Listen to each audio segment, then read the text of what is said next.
silly, I know you didn't like that. But I won't disturb you, I expect you wanting to try it on. Are you going to work now? Yes. Look at this.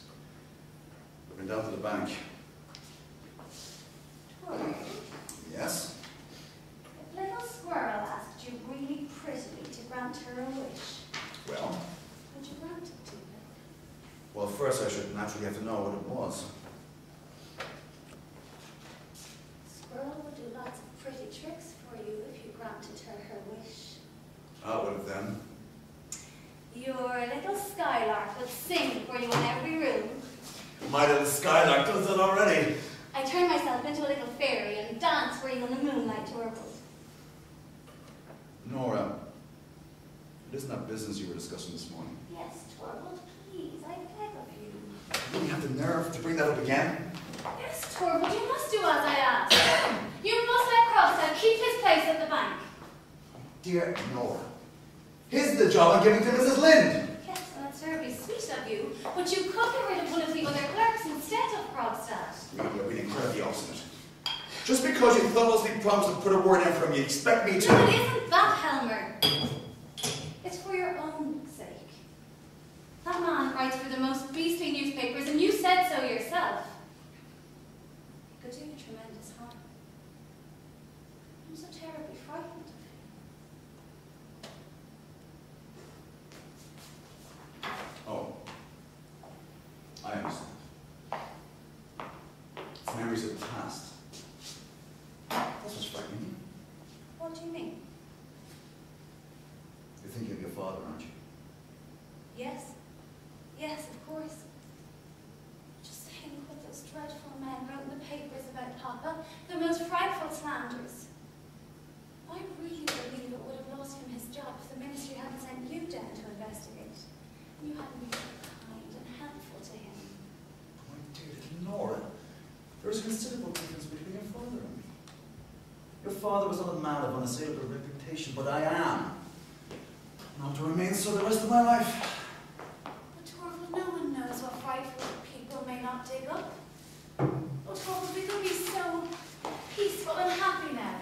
You and me and the children, free from every worry. Please, Torvald, please. The very fact that you're pleading his cause makes it impossible for me to keep him. Everyone at the bank already knows I intend to dismiss Krogstad.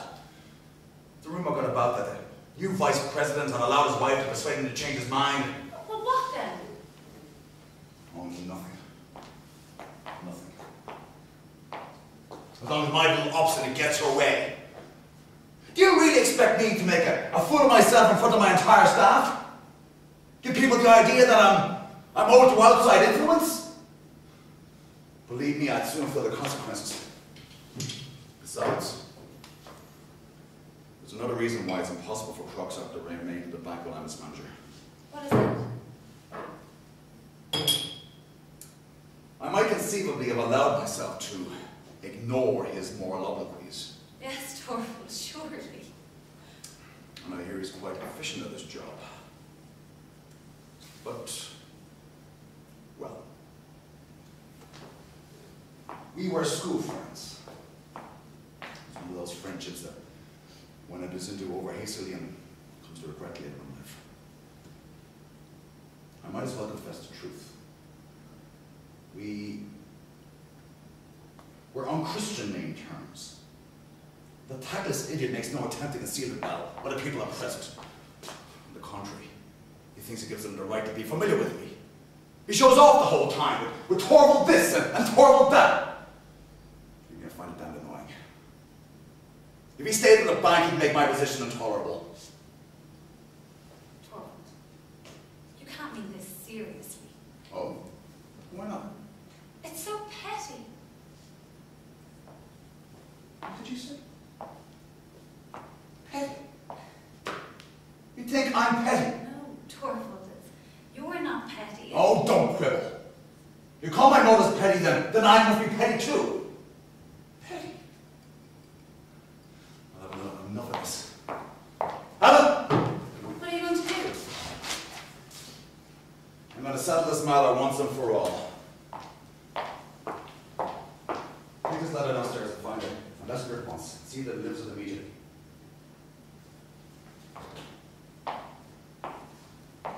There are none of them, Miss Obstinate. Well, what was in that letter? Crux, that's dismissal.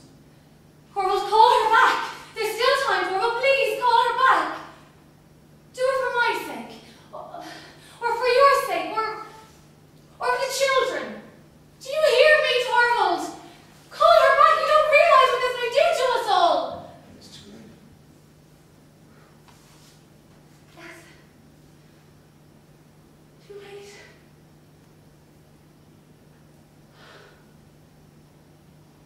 Dear Nora, forgive me this anxiety. Well, it is a bit of an insult to me. What it is. Isn't it an insult to imply that I should be frightened by the vindictiveness of a depraved half-journalist? But I forgive you. Because it so charmingly testifies to the love that you bear me. Which is as it should be. My own dearest Nora. But let what will happen. When the real crisis comes, you will not find me lacking in strength or courage. I've just strength to bear a burden for both of us. What do you mean? The whole burden, I say. She'll never let you do that. Well, very well. We shall share it, Nora. As man and wife. That's as it should be.